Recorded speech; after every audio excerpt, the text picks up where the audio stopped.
It's all about us, and it's time to bow down.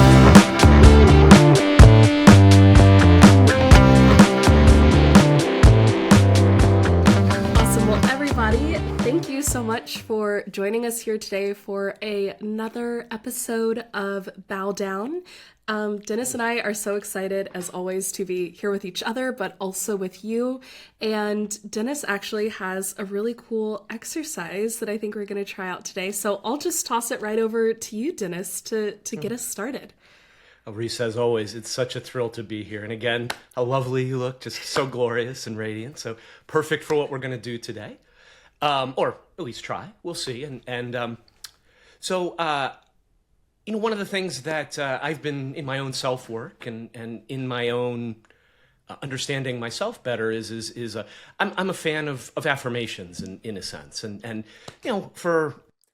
when I first sort of started on this journey, a lot of it was like something to do. It felt like it was something tangible that I could, sort of do.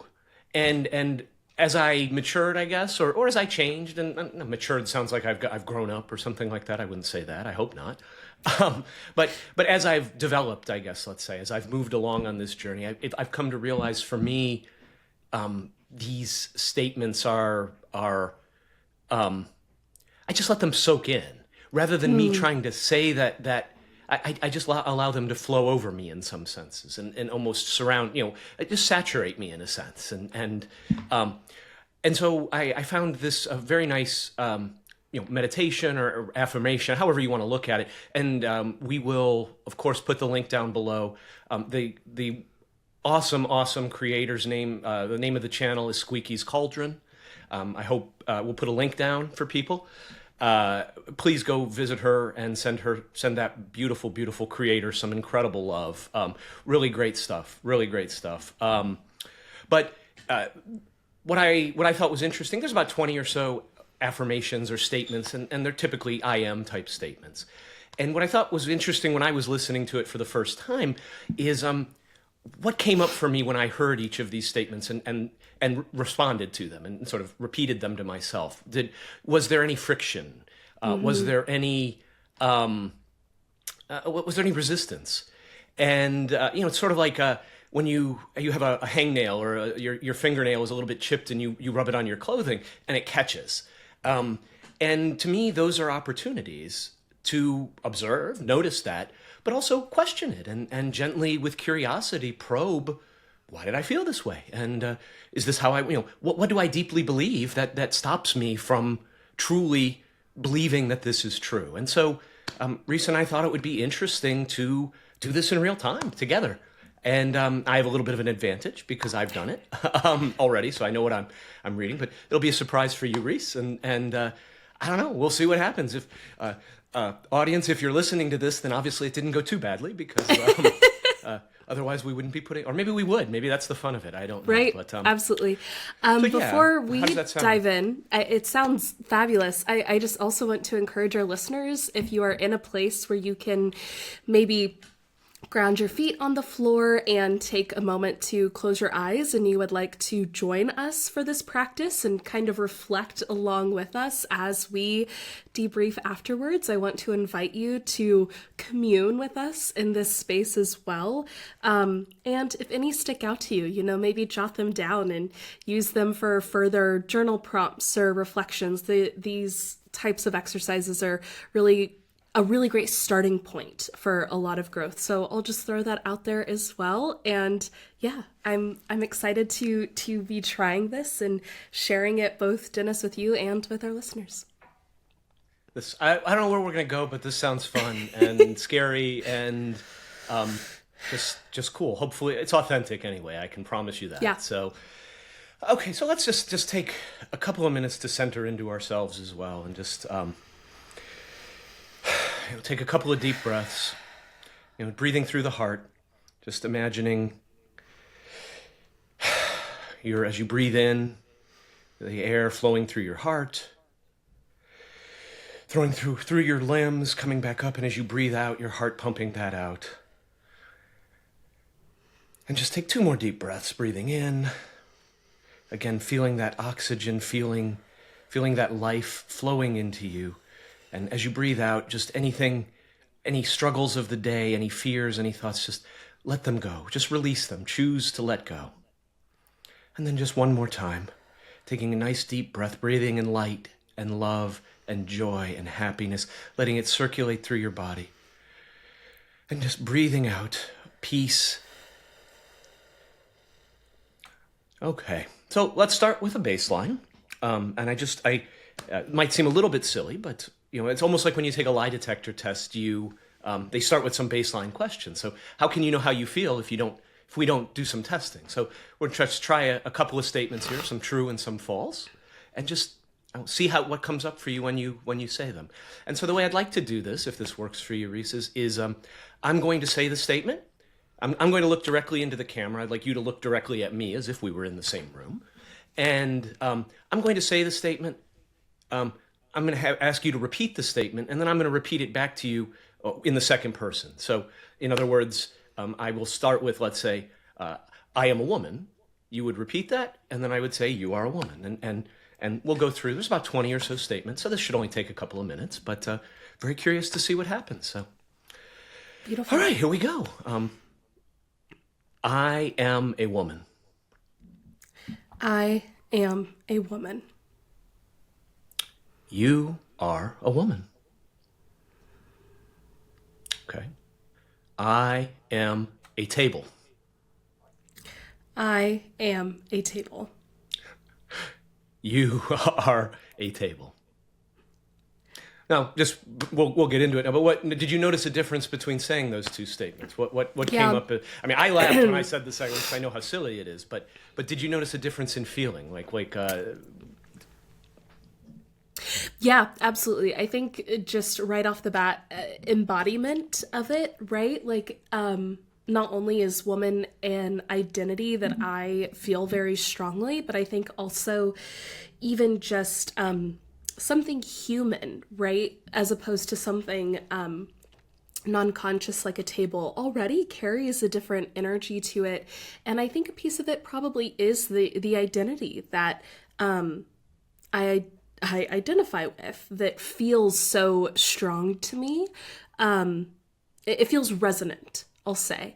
Whereas, not that I think in a certain lifetime maybe I have been a table, but not in this one, right? So it doesn't carry that same frequency. Yeah, and when I said it even to you, it's so obviously not true. It just flows right off, right? You have no problem saying it because it's a joke, and right. And it holds no resonance because we simply know it's not true. So with that in mind, now let's do it for real and let's see what comes up. I'm so curious here. So I love it. All right, here we go. I am deeply and unapologetically authentic. I am deeply and unapologetically authentic. You are deeply and unapologetically authentic. I know when to stand and fight and when to remove myself from toxic situations. I know when to stand and fight and when to remove myself from toxic situations. You know when to stand and fight and when to remove yourself from toxic situations. I am aware that everything I need is with me already. I am aware that everything I need is with me already. You are aware that everything you need is within you already. I don't rely on outside voices to tell me what my truth is. I don't rely on outside voices to tell me what my truth is. You don't rely on outside voices to tell you what your truth is. I enjoy pleasure for pleasure's sake, without guilt or shame. I enjoy pleasure for pleasure's sake, without guilt or shame. You enjoy pleasure for pleasure's sake, without guilt or shame. I release all situations and relationships that ask me to dim my glorious light. I release all situations and relationships that ask me to dim my glorious light. You release all situations and relationships that ask you to dim your glorious light. I cherish my body, and I am grateful for all that it has to teach me. I cherish my body, and I am grateful for all that it has to teach me. You cherish your body, and you are grateful for all it has to teach you. I am a sensual being fully in tune with my desires. I am a sensual being fully in tune with all of my desires. You are a sensual being fully in tune with all of your desires. I respect and rejoice in the force of creativity and channel that force into all that I do. I channel and respect the force of creativity and channel that force into all that I do. You respect and rejoice in the force of creativity and channel that force into all that you do. I am comfortable with my darkness, and I am eager to explore and embrace my shadows. I am comfortable with my darkness, and am eager to explore and embrace all of my shadows. You are comfortable with your darkness, and you are eager to explore and embrace your shadows. I am comfortable with my darkness, and I am eager to explore and embrace my shadows. I say no when I mean no, and I say yes when I mean yes. I say no when I mean no, and I say yes when I mean yes.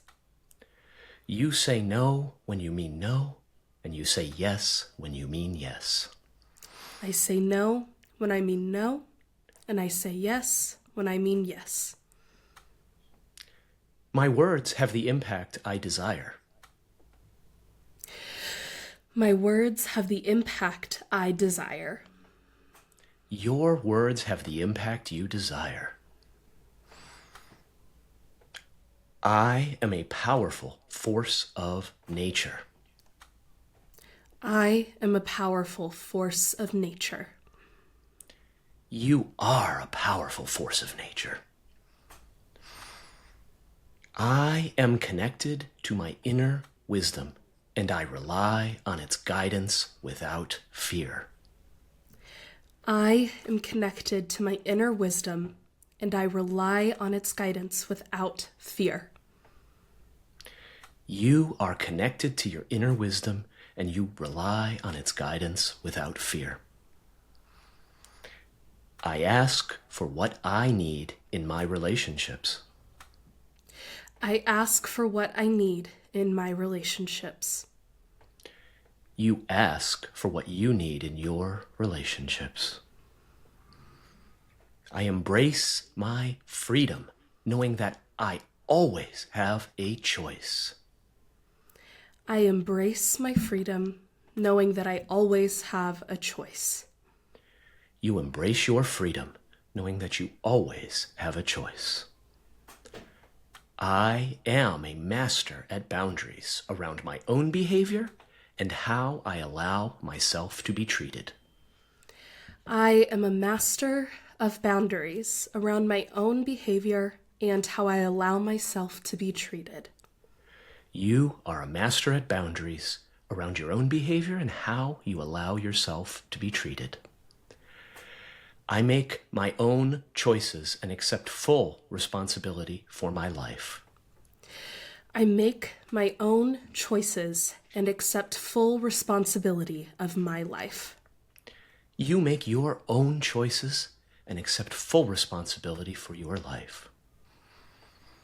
I am a sovereign being dedicated to my freedom, my truth, and my authenticity.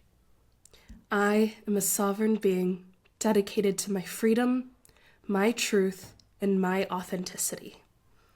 You are a sovereign being dedicated to your freedom, your truth, and your authenticity. I am comfortable with my light and bask in the beauty of my sun. I am comfortable with my light and bask in the beauty of my sun. You are comfortable with your light and bask in the beauty of your sun. I am comfortable with my light and bask in the beauty of my sun. I embrace being misunderstood, knowing that my truth will always resonate with those who need to hear it. I embrace being misunderstood and know that my truth will always resonate with those who are meant to hear it. You embrace being misunderstood, knowing that your truth will always resonate with those who need to hear it. I love and accept all of who I am. I love and accept all of who I am. You love and accept all of who you are. Well, there you go. That's it. So, first thoughts. How does that feel? Tell me, what was the experience like for you? Right off the bat, it's interesting because I feel myself wanting to acknowledge the places in which I did it, quote unquote, wrong or incorrectly, which of course is then causing the secondary thought in what I'm trying to work on. That is, there's no way to do something like this incorrectly. There's no way to do it wrong. But actually, those are places that perhaps are snags to look at, and that in general is a whisper of curiosity to dive deeper. And so I think within that, the places in which I repeated something incorrectly or didn't quite remember the right word, I don't know. I'll be curious to go back and listen to that and where that happens and when it happens. Because of course it's in wanting to stay in the present moment, it's difficult to know exactly when and where and try and reflect as to why. But there were a few points when it was like, oh, that was definitely a word that I flipped for this other one that is curious, right? Absolutely, yeah. No conclusions there as of yet. I think further, the one of the really neat aspects of this exercise in particular is not just the repetition of the affirmation, which a lot of affirmations and affirmation meditations offer, but the added layer of other acknowledgement, right? To, after I own this, you affirm it towards me, that there is this external source of acknowledgement there as well. And both wanting to, it was interesting because there is both a feeling of certain ones that feel really good to hear someone else say back at you, and other ones that it's like, I don't know if I want to hear someone else say this back to me. And then other ones that are, why didn't I feel this until I heard someone else say it back to me? Why did that resonate slightly differently? Or why does this one cause more fear to hear it repeated back? Or why does this one feel more real, right? In that difference. I don't think that I would ever truly want to react exactly the same to telling myself something as I would want to react to someone else telling me something, because I do think that those things should be different and distinct, and almost what you tell yourself should be this divine and sacred communication. And so I think one of the biggest kind of, to use your verbiage, trailheads here for me is, why do things feel more true when heard from an outside source, right? Like that in and of itself is indicative of a larger need to explore this facet of self-trust. And actually, right before we hopped on this call, I was doing some meditation and journaling around this ability to both hold sacred trust in ourselves and in our intuition, as well as in the universe, right? And I think oftentimes these two things are separated out. And it's like, well, I don't really know what's going on or why it's happening, but I trust the universe. I trust what God, the universe, energy, source is bringing me, and just kind of leaning into doubt in that way. But also, I think we can meet that same energy of, no, I trust the universe with, but I also trust myself. And a really big reason why we can trust the universe is because the universe trusts us too.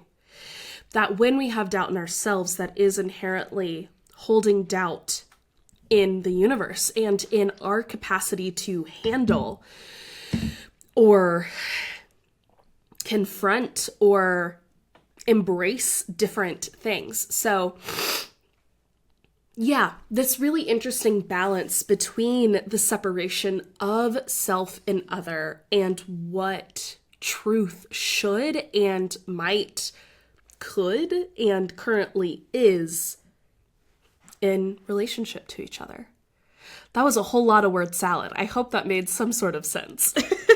It was lovely. It was beautiful, and I love the openness and honesty of it. A few things that came up for me that I'll respond to, and also I'll share a little bit perhaps about sort of even my experience, because again, we didn't really plan this. This wasn't practiced. This was totally, we talked about it 5 minutes before we started recording. So this is kind of new to both of us, and so a few things. So I mean, I think the first thing for me is like, it was interesting repeating it back to you, because I realized as I'm saying it, I genuinely believe every single one of these things about you. So it wasn't that I was responding to yours. I feel that way about you, and it's what I want every one of our listeners to feel inside. Like I want all of these to be true, truly true, not just fake it till you make it, not boss girl sort of true, but deep down in your soul. That was profound for me to be able to not only say it as an exercise, but as a genuine benediction almost over you, like that, and that's how that's how I was seeing it, and I hope that comes out into the listeners as well, because I do genuinely feel that way. I don't know if our listeners, I know they are that. I don't know if they feel that way now, but I know that all of these are true of them. Right. So that's number one. I do wonder, it was interesting. I heard what you said about this perfectionism, right? I mean, it's like this perfectionistic part that's like, I didn't quite say the word exactly right. And I get that. Like, I feel that even me, like I had to shift around on the screen where the words were, because I kept looking over here and I didn't like what that was. So I moved them. So I get that. And I acknowledge that, and also can say it's perfect just the way it was, and believe that as well. And you can too, I know, but it again, I honor those parts because they just want awesome stuff. Like, they want great things, right? And so that's number one that came up. I do wonder the times where you repeated it after I said it. So there were a few times that happened, 3 or 4 particulars where I had repeated back to you, you are this, and you repeated it back. And I'd just be curious, when you go back and look at it, when you listen to it, when you think about it, what was that saying? I don't believe anything happens accidentally. And so I wonder if those correlate with those ones that you wanted to hear back from somebody else, from me, more than, in a different way. I'd just be curious. Maybe it is. Maybe it was just, maybe I paused too long and our brains are like, I got to say something. I don't know. But that would be curious for me as well. I loved I think your insights are so spot on, particularly around this inner versus outer validation in a sense. And why do we need this outer validation? Or because we don't, and I mean, of course, it's not anything we need, but we want it. We like to have it. And can we, when we don't have it, can we give it to ourselves, and can that be enough? Because in a sense, like, I swear, everything I said, I believe completely over you, Reese. So you never need other external validation. You've got it forever. Although again, in sort of a non-dualist sense, I'm not clear that we're separate anyway in that sense anyhow. But forgetting aside that philosophy or that spirituality, yeah, for me, I felt the power in it, and I was able to watch your expressions as well and see what registered and what didn't, and I don't know, it was just lovely to see, and so I really enjoyed that. Now I'm curious, and for me, it brought up, it brought up the connection, the power of the connection of just speaking good things over people and saying good things, and there's just such a power in our words. Our words can destroy, our words can heal. And it's our choice. We can choose what we do. And so for me, it was just so lovely to have the opportunity to speak beautiful truth. That's the thing. Like, this is truth. This isn't puffery or, selfishness or I'm so great. No, it's who you are. And it just exudes from you. So, but I'm curious, were there any of the statements, the affirmations that you found difficult, or like was there anything that stood out that was particularly I don't know, you kind of recoiled against, or like I don't know. And you had mentioned, hey, that it was hard for me to hear from somebody else. I'm just curious, what were some of those? Yeah, if you'd like I think it's interesting. I don't know if I would say that any caused me that was an immediate wall or rejection of. And I do think part of that is because at this point in my journey with my own growth and this kind of work, these are all things that I am aware of needing to work on if I do not already inherently feel them. And so there is, I think with certain things like exercises like this, I'm kind of primed with an openness to going there, if that makes sense, that not everyone may experience, and not to say that that's because I'm higher or better or anything like that, but just from practice and experience with, having done this for a while, I think I have a pretty, any of the awkwardness of it, I think I'm able to shake pretty well. So no immediate walls, but it was a good reminder I guess I'll go back to something I kind of said a little bit earlier with why did certain ones resonate as true when I heard them, and why did certain ones resonate as true when I said them? And the difference between those. I think that the ones that I am still working on integrating, or really working on, or I guess that are really prevalent in my work right now. I think integrating the shadow is really, really big for me right now. Getting past certain aspects of, what is this one thing that's holding me back, right, is really prevalent in my work right now. And believing that I already am abundant and already have everything that I need, that there is nothing external that I need. Those resonated as more real coming from an outside source. And I think now in talking about that, it's wow, that must really be because a lot of times in my work of self-love, self-growth, trying to embrace this inherent worthiness, I think there is a certain piece of permission that we all probably seek, in that it's okay to have these things, to hold these things, to believe these things. And I think a lot of that work for me has often been permission from my therapist saying, it's okay to say no with a period and that be a sentence. And it's okay, I knew that was true in my brain, right? But to hear someone else actively give you the permission of doing that hits a little bit differently. And I think one thing that I'm really working on too is being the one to give myself permission. And I think that is widely reflective of the experience of womanhood in general, and even feminism, right? Or any social justice or environmental justice, any justice work in general, is that it is inherently reactionary to the status quo, to culture. Like counterculture is still counter to the culture.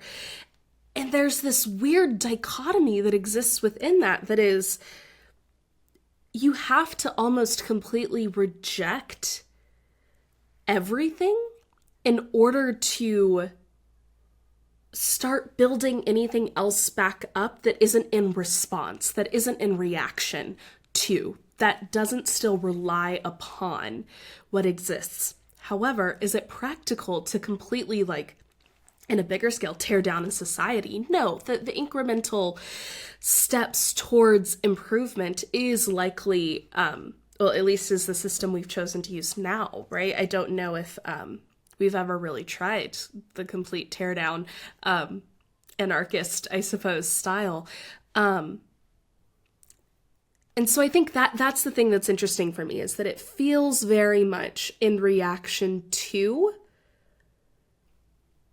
these things as opposed to arising naturally. And I think that's the piece that I want to keep pushing through, is being the one to give myself permission and being the one that says yes and allows without needing anything, whether that be the universe or my guides or source or the things that I hold to be true about my own spirituality. Because I think even when I do this internal work of like going inside and trying to really listen and get in tune with what the next step is, there is still this sense of I'm listening. What is the message? Like, I am open, I'm ready to receive. And it's like, why do you have to be ready to receive? Why can't you just create? Just create. Just do it. Give. You can be the one to receive what you are giving. You don't have to wait. Even if it is from divine source and that like that divinity is very much what I believe in, but very much like we've talked about before, I am also not separate from source. I am not separate from universe. I am not separate from the divine. So in that way, by waiting for a message, you are waiting for something that will never come. By doing it, you are manifesting the message that you already want to receive. Oh, I've lost your audio.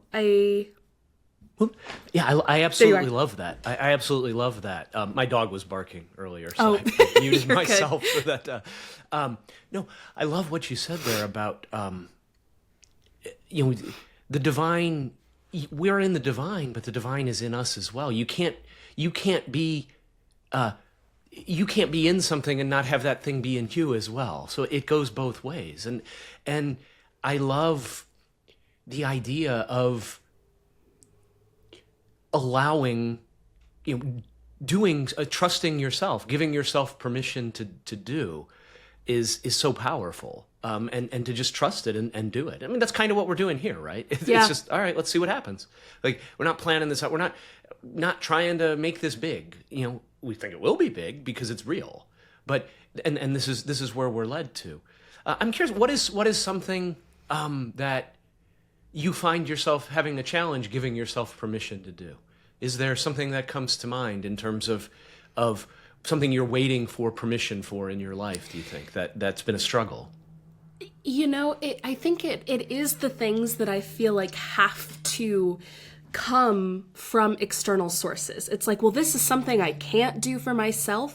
It has to be in relationship to other or external things. And I think that oftentimes the like base reality of that will get in my way. For instance, like this podcast being really big. Do I believe that to be true? Yes. Do I believe in Cohere's potential and inherent power and necessity and the thing that I feel inside of me that I've always felt to be true and real and the impact that will happen? I believe all of that to be true. There is this belief that it's sticky. My brain sticks on it but doesn't that mean that people have to click, have to listen, have to watch, have to respond and react. And so there is this difficult paradox that I think in success, quote unquote success, right? Because also there's like the whole capitalism of it all and like wanting to be able to make money doing what you love too, piece of it, that in order to make an impact on people, in order to be able for the message that you have to share to spread widely, you have to care what other people think, right? You have to care that they are going to open, click, like, share, all the things. And how do you begin to build that awareness? And it does almost create this lack mindset of, it hasn't happened yet. I need other people for this to be that thing, right? And it's hard because it's like, that is true to a certain extent, isn't it? That in order for something to get views, in order for a message to be widely spread, it must be widely spread through other people. And yet, I do also hold this belief that, like, not just the if you build it, they will come, but that the truth resonates with those meant to hear it. And if, you know, the 2.5 seasons of Making Meaning that are out there now have been reaching the people meant to hear it, beautiful. I'm still so honored to have been a part of all of those people's journey. But there is this piece that's like, it's meant for more. It's meant for bigger. This is meant for bigger. Cohere is meant for bigger. But that spurs this lack mindset in me too, that it's like, well, why isn't it yet? Yeah, and I think it almost is like a materialism of necessity, I suppose, that kind of manifests out of that, if that makes sense. So trying to release the need and lack while embracing the abundance, while still not wanting to act as though you're lucky to have stumbled upon my thing. It's like, I'm lucky for you to have stumbled upon my thing as well, right? To hold both of those at the same time. Yeah, totally. I mean, to me, that and this was one of the ones that, one of the affirmation statements that I struggled with, I noticed. A couple of them, and I'll share them as well, and sort of reveal myself a little bit. But this way, I embrace being misunderstood, knowing that my truth will always resonate with those who need to hear it. And for me, that statement is a challenge because I swim against the mainstream. I'm weird. I am incredibly passionate. I'm provocative. There's a part of me that is constantly monitoring what I say, what I think I'm going to say, to make sure that, and I don't like that because that's not who I am authentically is who I am authentically. I say provocative things. I say crazy things. I say vulgar things at times to make a point. Sometimes it lands and sometimes it doesn't. But there is a part of me that's quite scared of being misunderstood. And a lot of that comes from my upbringing. Being neurodivergent, I was misunderstood my whole life. And it didn't feel good. And it wasn't safe. And even now, there's parts of me that unsafeness still feels unsafe. Yeah. For me to even talk about things like the esoteric or to talk about Lilith and how, embrace that. I mean, from a societal male perspective, that's weird. I mean, that's out there. From a male perspective, it's like, why would you do that? From a feminine perspective, there could be some, well, that's our sacred space. You're appropriating. It's appropriation. So on both sides. Now, again, though, so that's misunderstand. That's a fear of misunderstanding, right? Quite possibly. But at the same time, there's like you and I, we get it. Like, so just because some people might misunderstand, the people who need to hear it or who are meant to hear it, I kind of like that better in a sense, that it's meant for them. It will resonate with those individuals, whatever gender, whatever creed, right? But that's a scary thing. That part of me, that's like, this is, we haven't made this live yet. I mean, we're recording ahead of time, of course, but at some point, this is going to be out there for all to see with my name attached. And that is scary as fuck. I'm not going to lie. Because, like, you know, all of a sudden now these things that I've kept hidden, that I've kept masked, and, you know, one of the 72 spirits of the Goetia that I've spent a little bit of time focusing with is Ose, who I don't remember. I think it's like 47th of the 72 or something.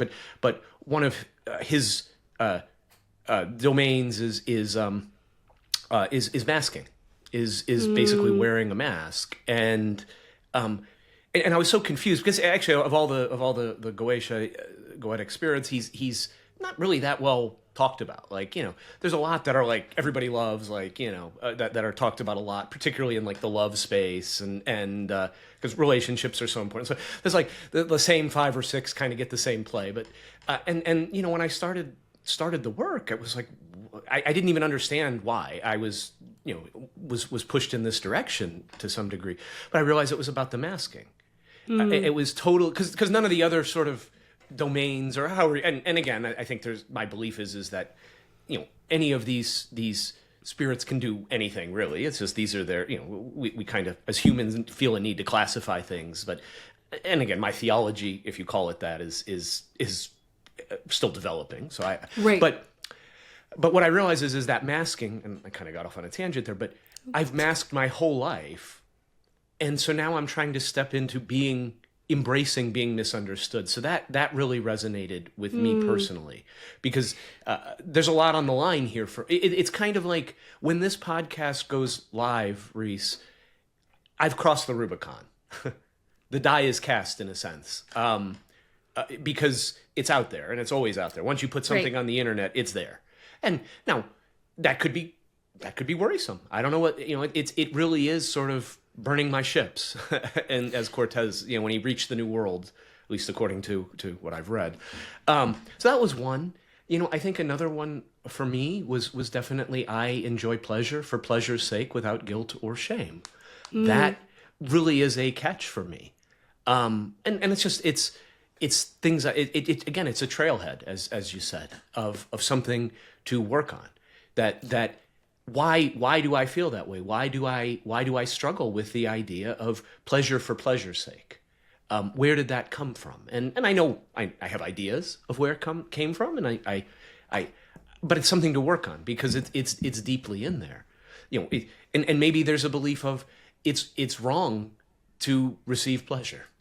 You know, that there's a belief, a subconscious belief of that being true. I think it is wrong. I am selfish if I receive pleasure. I am and so it's just interesting to just notice that and not judge it and just say that's okay. Like I don't need to force myself, you know, to go out and you know seek pleasure. I just notice it and say, okay, but is this the experience I want to have in my life? Where any bit of pleasure is what do you think? Right. No, I just think that's so fascinating too, because there is just this interesting, like, when you're working on something, the inherent kind of, instead of just unworking this old belief, it is almost as though you have to welcome in the opposite of that belief and then deconstruct that piece too, right? And societally, we have this, like, the idea of guilty pleasure, which it's something that it has just come up for me a lot recently. That's like, why is it guilty? It shouldn't be guilty, even specific. Right, that's an oxymoron, right? It is. Why don't we call that an oxymoron? Like, you know, bitter joy, or you know, why? Oh, and great, I love that. Why does that even exist as a thing? And it's because it's something that we're all so intimately familiar with, is this idea that something that is not productive, that is just hedonistic, is valueless because it doesn't add back, right? It's like, well, it's not doing anything. And it's like, actually it does a lot, but just for you and not for anything external, whether that's person, place, or thing outside of yourself. And it's like, that doesn't mean it's something to be guilty about, because then you are better able to give pleasure to others or just help others in any way. And I think too with this, going back to kind of what I said at the beginning, having to bring in the opposite end of the spectrum, perhaps in this context too, you as a man thinking about like pleasure, that is something that in this work is so difficult for so many women specifically. And I think socially and culturally, obviously men's pleasure gets way more emphasized, and there's all of the cultural stigma around like just in like sex and whatever else, that it's like, oh well, men will finish and women it doesn't really matter, right? That's very much a thing. Women fake orgasms, right? Right, women fake. It's performative for women in a lot of cases. Sadly, and so sadly, right. And then this idea that almost in you trying to do this work, right, of advocating for women, of listening and hearing and encouraging women to do this, I do think for a lot of men, that it's almost like not in a, how you hear like, oh, well, straight white men have had a hard go of it recently. Of course, that's like, right, exactly. It's like scoff, roll your eyes. Sorry, I can't help right. Snort a little bit at that. But, yeah. Okay. But there is something to the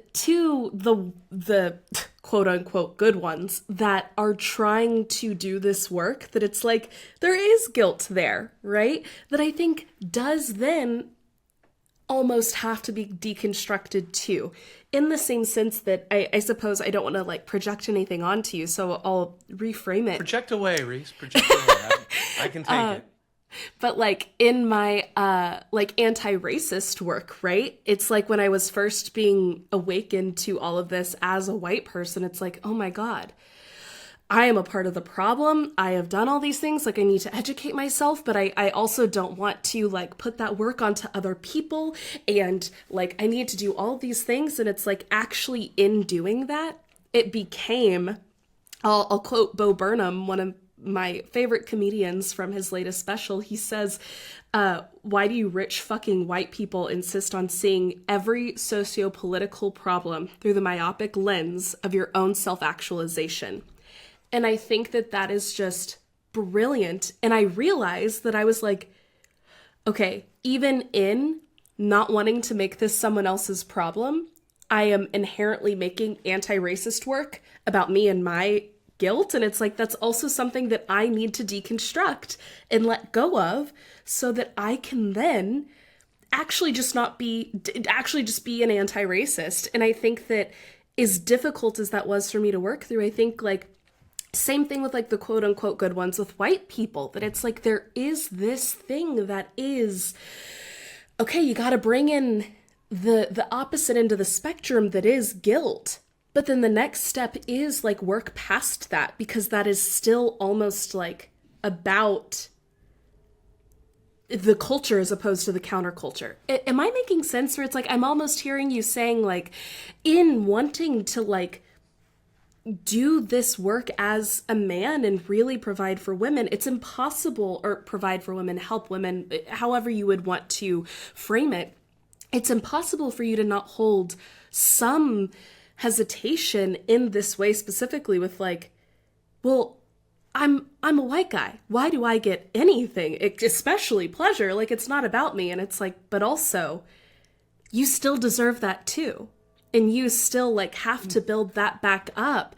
And by you both being an advocate for yourself and for women and women's work, it actually brings us closer to equality and equity, as opposed to this like flooding the other side in order to try and reach some balance. I get that. Yeah. I think that resonates. You know, I think it is complicated in many ways. I love I think you're spot on in terms of the needing to exaggerate a movement or exaggerate a thought in the opposite direction. And the analogy that comes to my mind, because one of my micro obsessions, I'll call it, has always been golf. And there's not many things in my life that kind of stick. And I'm okay at golf. I don't think I'm not terrible, but I'm not. You know, in my mind, I want to be like a pro. You know, and I know I don't. I'm okay with the fact that I don't want to put in the work to get there. I've made, there's so many things that are more important to me. Right. But one of the things, as you're trying to change something in your golf swing, often you're told to exaggerate the movement. So if it's, you should feel the club, behind you, whatever the case is, like you really just crazy exaggerate it. And as you do that, then when you actually do it for real, you're more towards the middle because everything regresses to the mean. And that is absolutely one way to look at it. To me, though, I think the question is, I think a lot of times people can this flip that thought, and it's almost like cognitive behavioral therapy in a sense of I have a negative thought, so I immediately flip it to a positive one. And sometimes I wonder if that can work, but you're still focusing on. You're trying to change something. It's like, I have this thought, I immediately have to flip it to something else. Why can't you? Is it better to just let it be? So I have this negative thought. I'm not this podcast. I'm not worthy. Whatever comes up, rather than saying, no, I am worthy. I am worthy. I am worthy. Like a parrot looking into a mirror. And again, no judgment there. That works as well because it's all good. There's none of this. None of what we're saying is. All of what we're saying is absolutely true, and it's absolutely false. Like there's no. Everything's a half truth. It's how you believe it. And if that works for someone, great. But I've found personally, it's much more useful to not fight it in that way so much. And it's to purpose that this is what I want and to when these feelings of inadequacy or whatever they are. Like, I mean, let's use the example since you went there. Like, wow, you are a privileged white guy, Dennis. And who are you to talk about women's empowerment and what's your angle, dude? Like, and I've had to search myself, honestly, in terms of, is there an angle here? Is there an angle here? Like, are my motives pure? Whatever the hell that means, because that's right. And the answer I come up with when I look at this is I genuinely believe, like, meaning the fleshly me, the brain me, whatever you want to call that, I didn't really choose to do this. I never thought I'd be doing this if you had said so. To me, I believe everything I say because it's inside me. It's who I am. Yeah. And so those parts of me that are worried about that, it goes back to, I embrace being misunderstood. There's going to be some listeners perhaps who listen to this and they're not in a state or in a place where they can listen and hear from me because maybe they're wounded and they're hurt. And I respect that so much. And hopefully, I do believe you need both the masculine and the feminine. We need men in this space, but maybe not for everybody at every time, and it's not about being higher or lower or better or more mature or less mature or any of that. Right. There's none of that. It's who needs to hear it right now. Who needs to hear it right now? But, you said whatever. The way I see it is I just see myself as lifting up women. Like, that is ultimate, just lifting them up. Like, giving them a hand up, giving them a shoulder. Whatever you need to, I want you to see where this is your home. Your home is up here. Like, but the world has put you down here and kept you down. And so I just want to lift you. If you need a step stool, I'm here. If you just need somebody to steady your arm, if you just need somebody to make the wind blow to give you tailwinds so that you can, you don't have headwinds anymore. Whatever you need, I want to pour into that. That's my heart. And there's no, to my knowledge, no guile in that. Right. No, not at all. And I want to be super clear that, with everything I was saying earlier, absolutely, we still need these movements of feminism, anti-racism, LGBTQIA+, all the things that may sound as though they're coming from flooding the other end that hasn't gotten the attention. And I do think that is because equity is necessary to get to equality, right? I do think in our own personal work, it's interesting to still balance this out, to have an internal energetic balance, and that in saying that, I suppose I just want to be super clear to you too, Dennis, that like it just is fascinating to me that the pleasure piece is one that sticks for you, knowing that this work of supporting and lifting up women is so important to you, that it just made me curious about if that does come from a place of not guilt, but almost like a humbling the self because of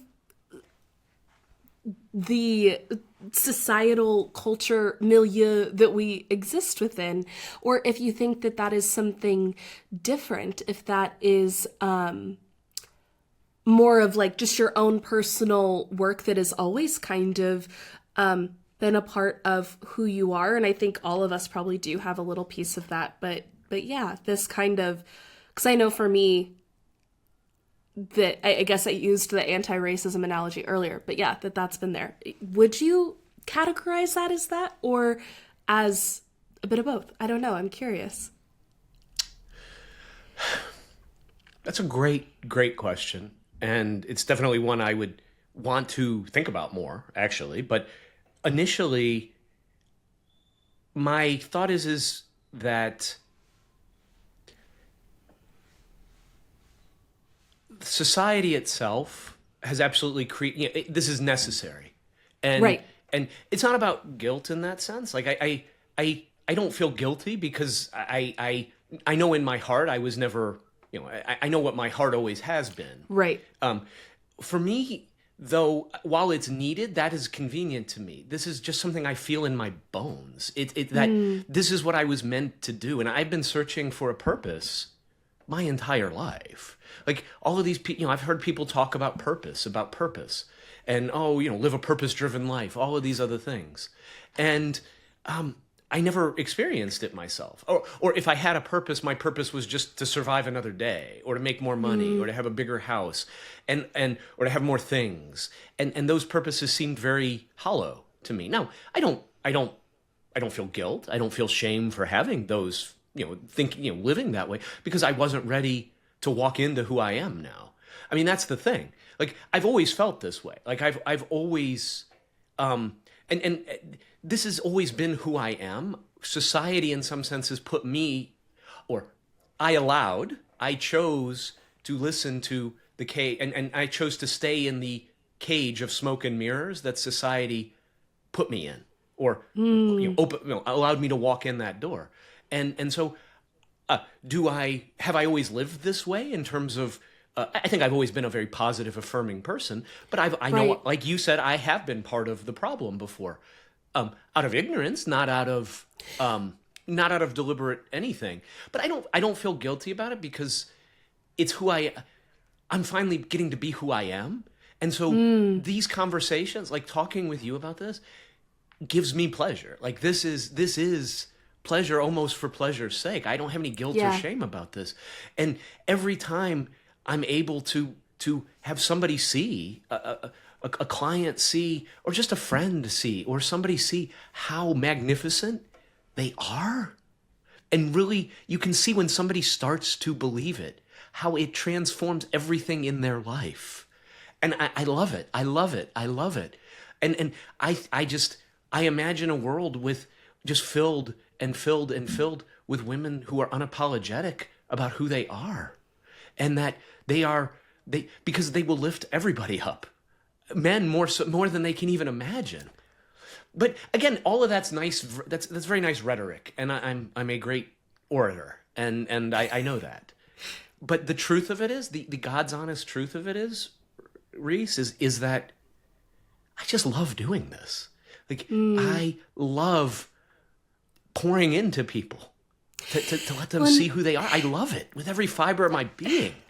How beautiful! I can't not do it, damn it! I can't not do it. Right, right. To look at this idea of like, yes, justice work inherently is a little bit about our own self-actualization, but to remove that piece from the puzzle to say, how can I best serve the other? And then, as opposed to it being like, oh, it makes me a better person, or it makes me a better ally, or it makes me, even though it may do all those things, it's like, I just enjoy it because it is me. Like to truly let whatever, whether it's justice oriented or not, or whatever kind of purpose project it may be, to let that purely be something that brings pleasure. Like, what a key to this grand puzzle that is like trying to make our society and culture a better place, because justice work is grueling, it's hard, and it causes a lot of self-interrogation. But if we can get past that and see how it is so enjoyable to learn from other people, to be able to exist with others without the barriers that all bigotry and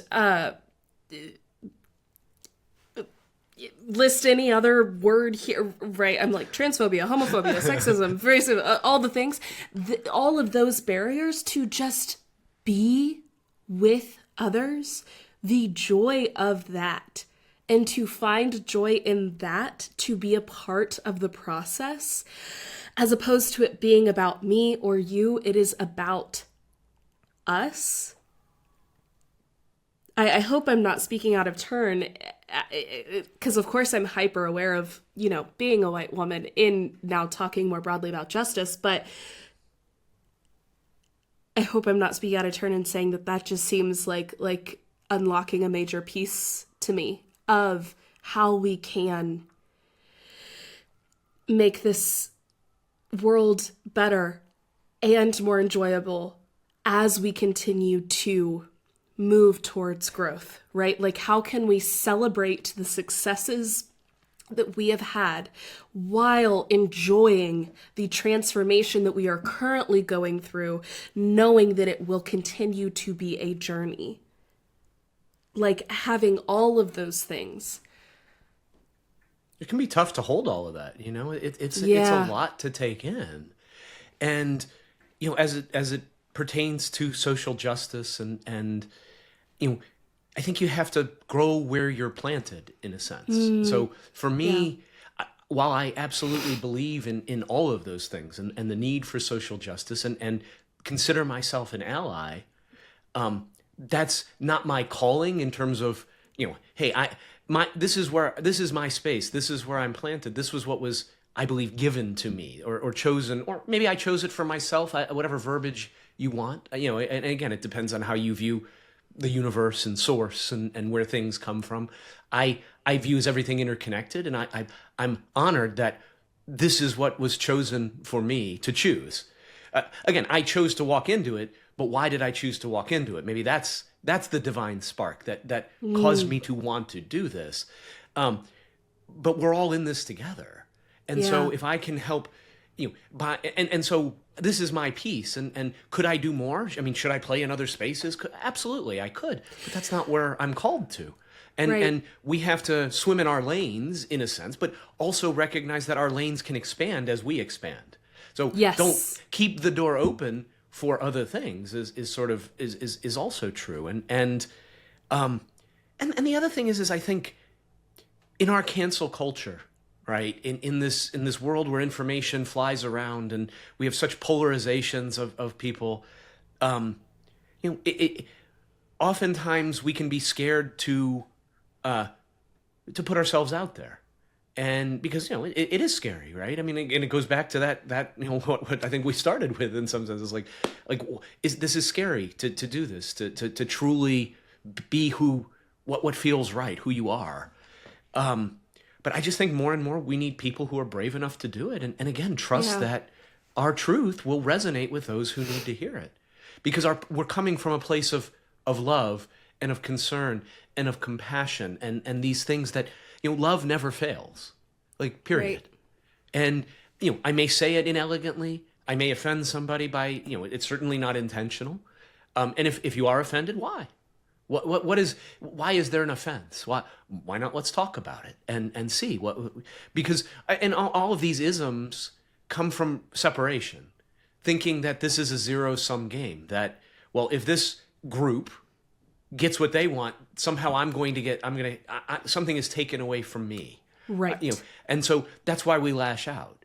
Like, and it stems from it stems from a culture of lack, essentially. Yeah. And I don't want to ever live in lack, because you said abundance earlier. Like, how do we live in this abundance? And to me, abundance is just whatever you need. It's always there. Is abundance. Like, it's not about having $10 million in your bank account, although that's nice and great, and and I have no problem with that. But it's just knowing that what you need will be provided. I always like the analogy of the in Exodus with the Israelites going through the desert, and they collected this manna that came from heaven, this mystical food substance that came from heaven, and they only were to take what they needed for that day. And then, because if they took more, it would spoil. And so, of course, it's an analogy, right? Like, give us this day our daily bread. So what is our daily bread? Why do we feel the need to store up capacity? Why can't we trust and live in this? Because if we're storing for the future, it means we're afraid. We're doing it out of lack. Again, I'm not suggesting, hey, damn the torpedoes, full speed ahead. I mean, obviously, we live in a world here. It's great to be pie in the sky, but hey, I got to pay my rent, and my landlord's pissed at me because I'm a month and a half behind. Like, these are things that need to be cared for. But what would it be like? What would it be like to live in that abundance mentality on a daily basis?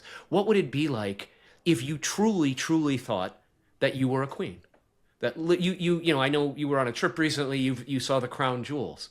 Like, what comes up? What would it be like to literally, metaphorically wear those on your head every day, and truly believe that? I mean, we can talk about it, and it sounds, Yas Queen, that kind of thing, and there's a truth to that. But what would it be like to really feel that and just let that saturate your bones? Like, I am the queen. The queen does not. The queen is never late. The queen is never wrong.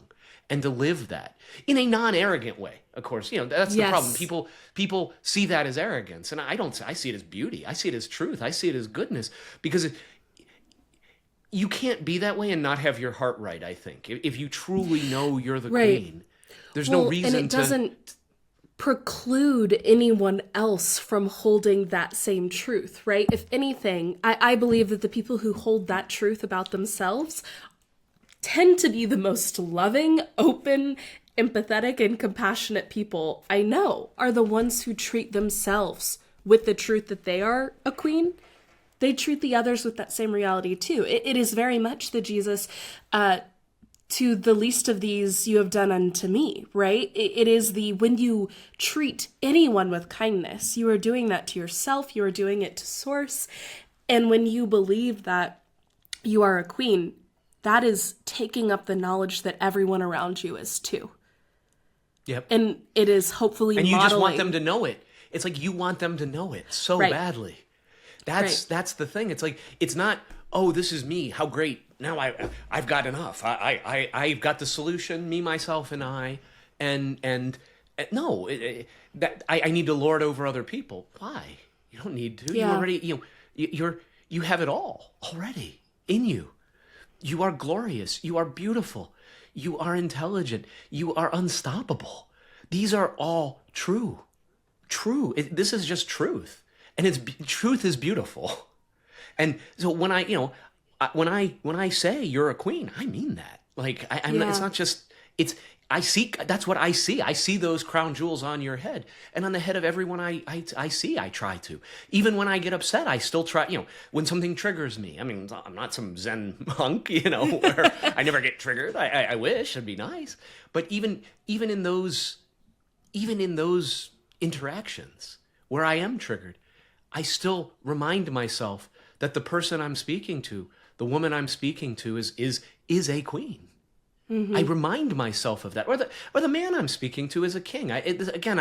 We're focused on women again because of the pendulum. Right. That's where the need is. Right. To me, men don't need this, or if they do, I'm not the one to give it to them. And maybe somebody else is, and great. Because again, the same thing we just said about if you know you're a queen, you're going to behave in that fashion. The same is true for men.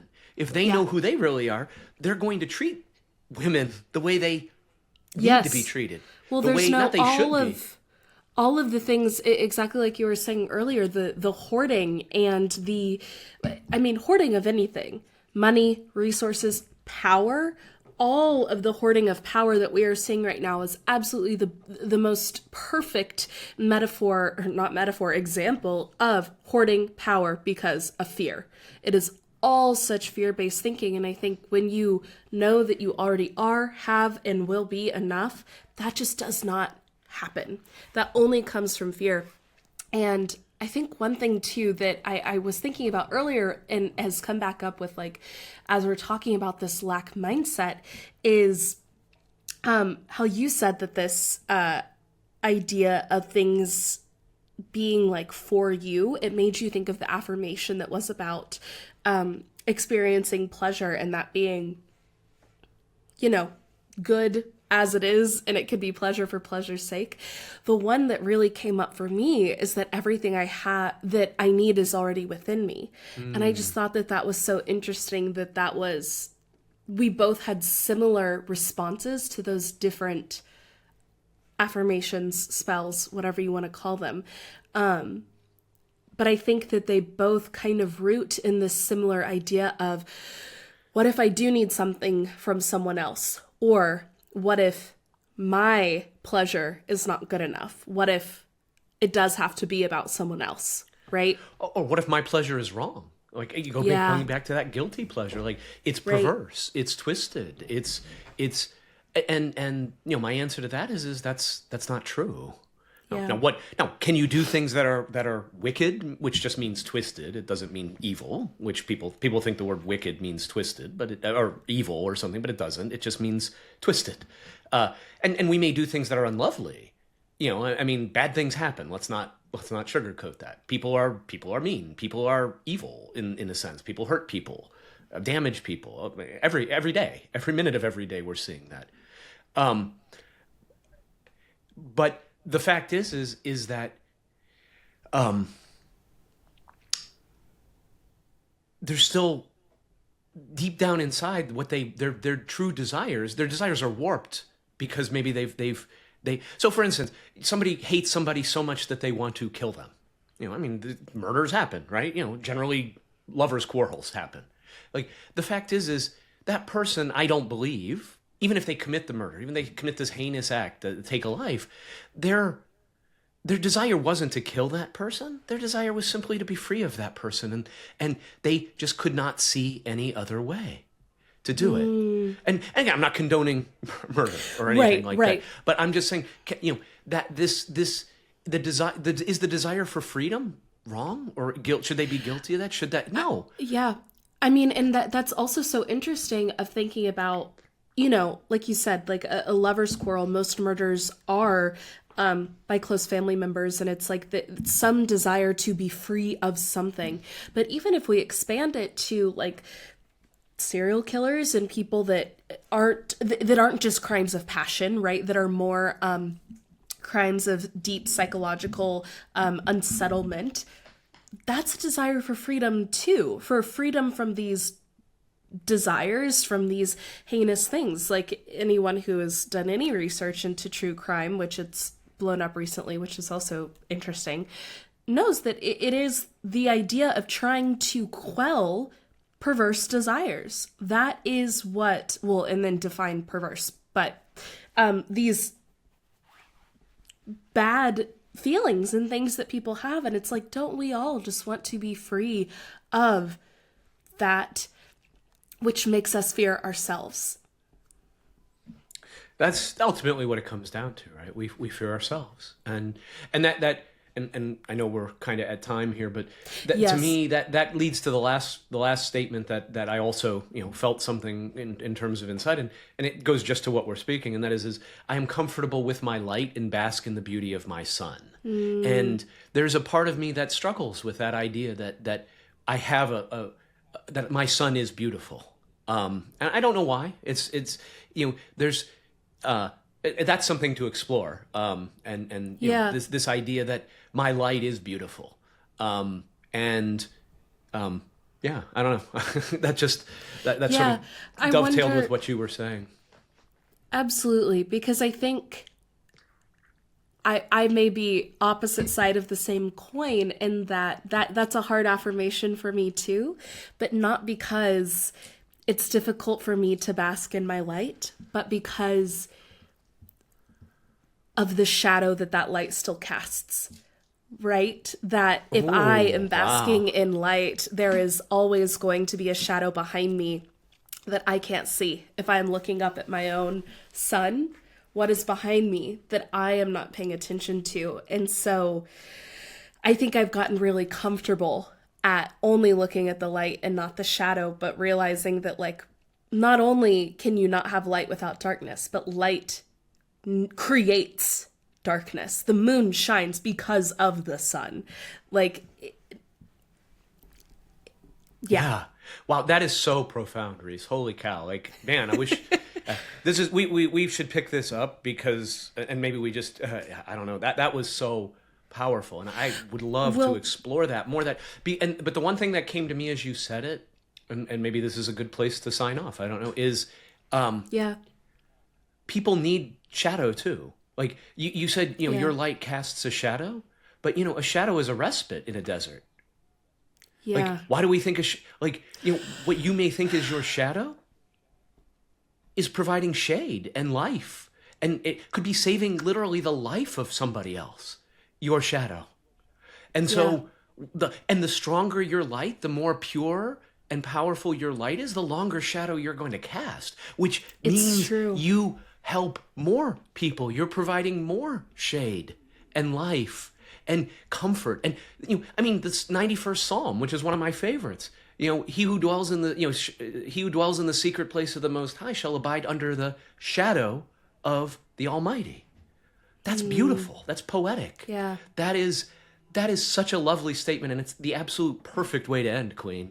Thank you. It is. That was Thank you, Dennis. Lovely. Let's explore this more. Put a pin in it. We will. But, we have our list of topics continuing to pile up, which is perfect and makes me even more excited. Well, thank you, Dennis, for being here, of course, for bringing the meditation. Thank you, listeners, for being here, being a part of our purpose and listening to this and being the ears that our purpose is meant to fall on. You are just as much a necessary piece of this puzzle as both of us are. So we very much look forward to communing with you all soon. And Dennis, I will talk to you very soon as well. Very soon. Thank you. Bye, everyone.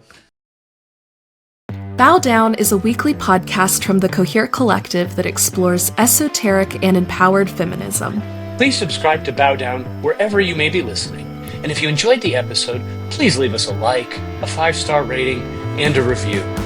And if there's anyone you think would enjoy this episode, or maybe just needs to hear it, please share it. If you want to stay up to date on all things Bow Down, you can follow the Cohere Collective on any social media platform at the Cohere Collective, and check out other content and offerings at www.thecoherecollective.com. If you're interested in working with Reese to find and pursue your purpose, I encourage you to head to www.thecoherecollective.com/life-coaching. If you're interested in working with Dennis to shed your mask and embrace your desires, you can email Dennis at dennis@theheartstoybox.com. A huge thank you to Jack Corbett for Bow Down's music. You can find him on Instagram at j.corbe. Thank you all for joining us today. We're so glad you're here. And as always, we hope you feel like you are living more coherently. And until next time, love.